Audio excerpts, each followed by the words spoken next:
Well, hello, everyone. I am Matt Williamson coming at you on Sunday night. We're recording this. Brutal game, obviously. But isn't this what we thought? I understand everyone's upset, but didn't this exact thing what we talked about all week? That's not excusing the loss or the poor offense or a lot of issues that are with this football team overall. But this was what we expected. So it's funny that everyone's up in arms that we got what we planned for. I mean, this was going to be that type of game.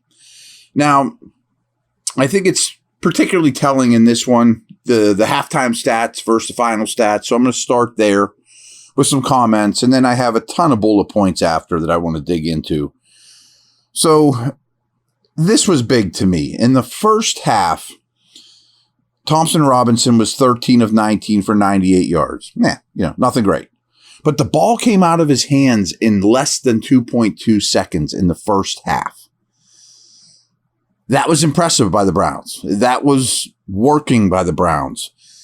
To me, the Steelers were too late to react to, they're not going to throw the ball down the field. They're going to pick on any matchup they have in their favor, which personnel-wise, they had a lot in terms of their pass catchers, or really any NFL team's pass catchers against the back seven we saw of the Steeler team. And the Steelers were playing too far off. DTR's getting out of his hands. Quick reads, first reads, boom, move the sticks. Big. Meanwhile, in the first half, Kenny is 5 for 8 for 34 yards. The team as a whole has 15 passing yards at halftime. At that point, too, Najee has 5 carries for 23. Warren has 3 for 19. Not great, but the beginning of something, maybe. At that point, Ford has 10 for 35. It's tough sledding on the ground. Njoku's obviously being featured, as I told you he would be. At the half, he's got 4 for 34. And Freiermuth, upon his return, has no targets at that point. First downs in the first half is 13-4 in the Browns' favor. Third downs, the Browns were 4 of 8. Very nicely done by them. 1 of 5 for the Steelers. Awful. Sacks, none for the Steelers. Again, the ball's coming out in 2.1 seconds. I think there was a point where sacks were almost an impossibility. Browns had 2 for 19. And as I warned and expected, the Browns outsnapped the Steelers 37 plays to 22. That's a massive discrepancy in one half of football. And they had 99 more yards than the Steelers, 163 to 64. Yards per play weren't great for Cleveland, 4-4. But they were terrible for the Steelers, 2-9.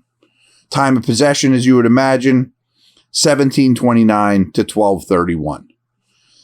And my couple little notes at halftime. Will the Steelers offense score today? Will the Steelers score today? I thought a shutout was very possible. Now, I wasn't far off when it was all said and done, but I thought a shutout at halftime was very possible. And then, how many first read completions does DTR have? Is every one of his completions a first read one? Design, get the ball out, go where it's supposed to go. Your guy's better than the Steelers guy. Boom. Could even have more if he was a more accurate passer. Like, I'm thinking if in his prime Joe Burrow is picking apart that secondary, he'd have completed every one. Horrendous back seven is my last note.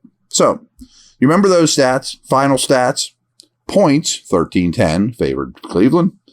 And DTR ended up with just 165 yards, 24-43. Much different in the second half. 0 touchdowns, 1 interception. But Pickett, not any better. 15 of 28 for 106 yards. No picks, great. No touchdowns, again. It took that last desperate pass that was going to be the Stanford play, pitch it back, for him to get over 100 yards passing on the day. It's just not NFL quarterback. It just isn't. Ford and Hunt combined for 24 carries for 67 yards and a touchdown. Take that all day long. Warren had 9 carries for 129. That's 74-yard touchdown, but only 9 carries. Kind of get it because you can only run so many plays, and he only ran 3 times in the first half. But he was the best player on the field for the Steelers and wasn't even close, and he had 9 carries. That's not great. Najee finishes the game 12 for 36. I didn't think he was bad, but they do need to complement each other, but Warren's the better player. 15 targets to Njoku. Only caught 7 for 56. Could have been much worse. Many skipped off his hands. Many were not thrown particularly accurately.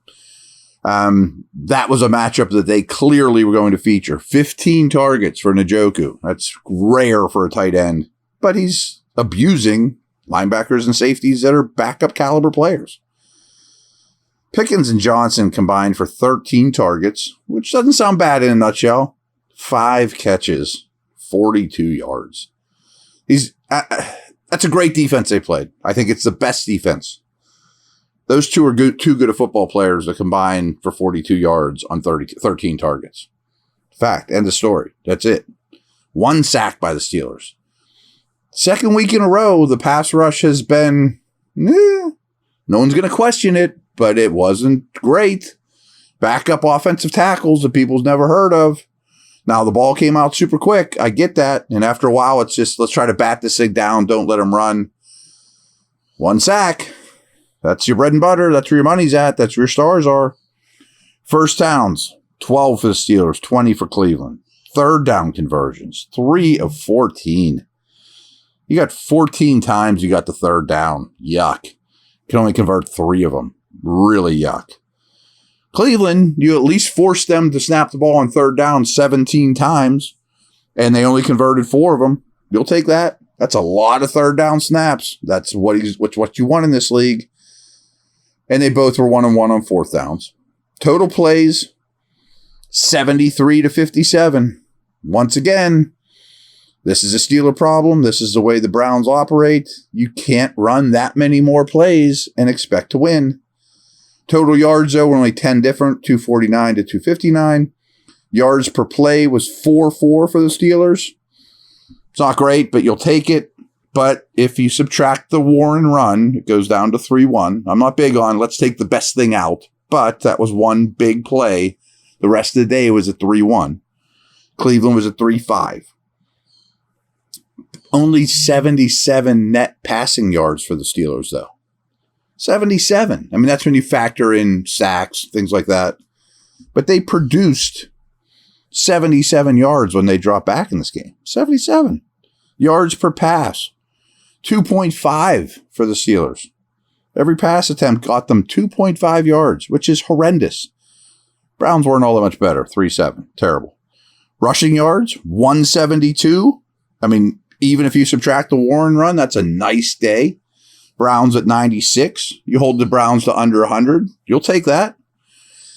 Penalties. 6 for 46 for the Steelers. 1 for the Browns all day. Did I think there was a ton of stuff that could have been called that wasn't? No. But it's awfully rare for a team to have 1 penalty for 10 yards over the course of the game, especially when you snap the ball as much as they did on offense. Just saying. Time of possession, of course, favored Cleveland, but not as dramatically as you might think. 31-27 to 28-33. All right, I'm going to be back in a minute here with more commentary and less stats, just some stuff to talk about. Lots of stuff to talk about, and we'll keep that up. I'll be back in a moment.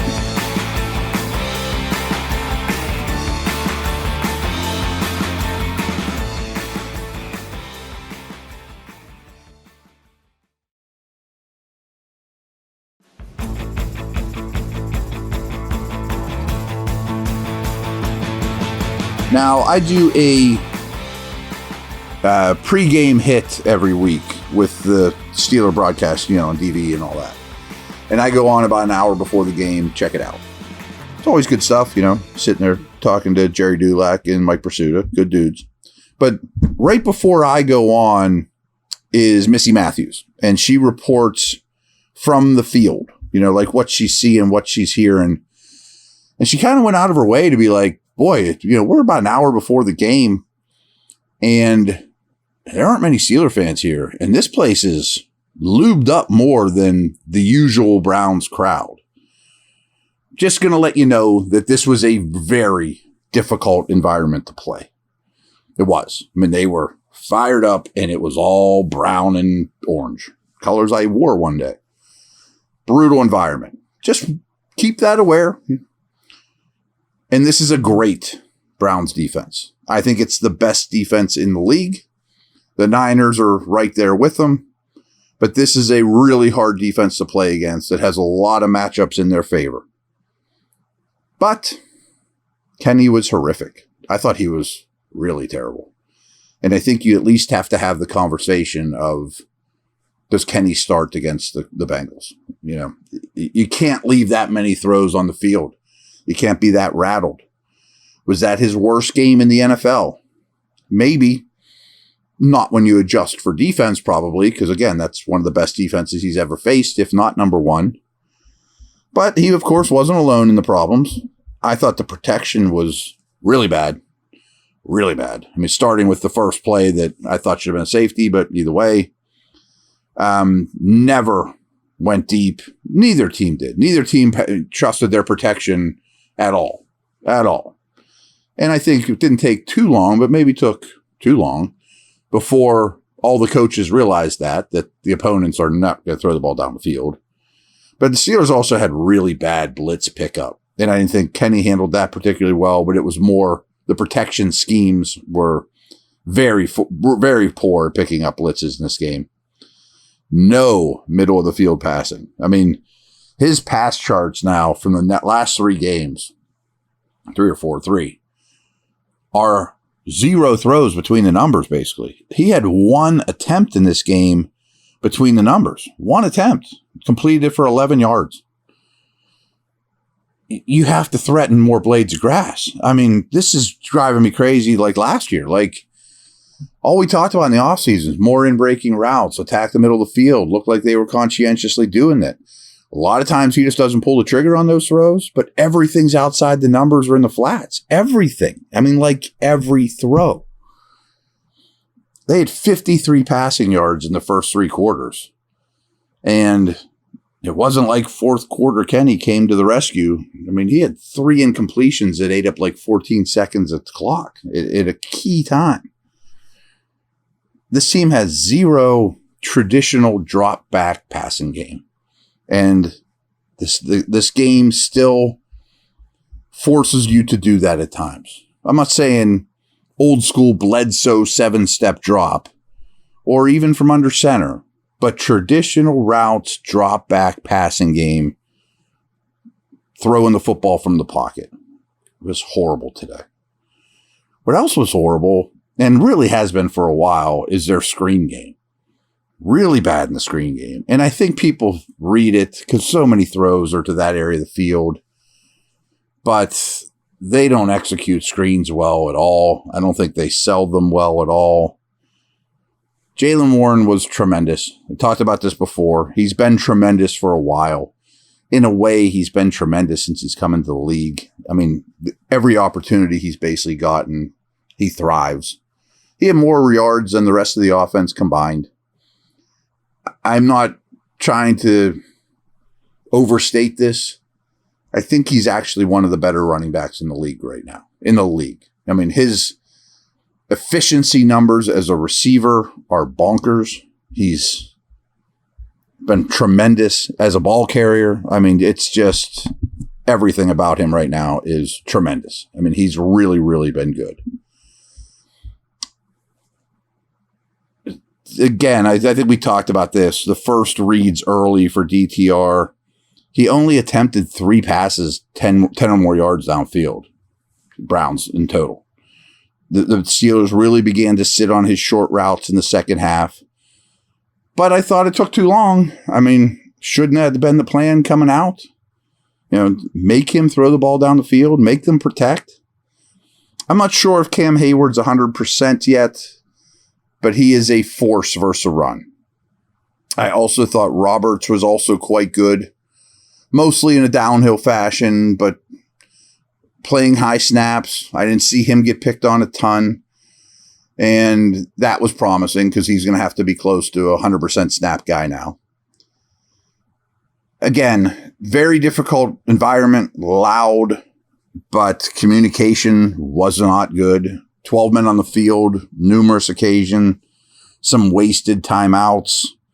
Communication on both sides of the ball seemed, we'll just say, challenging and problematic. Bad day from Harvin, especially the way he finished this game. 2 really bad punts. One was just a flat-out shank when you needed it most.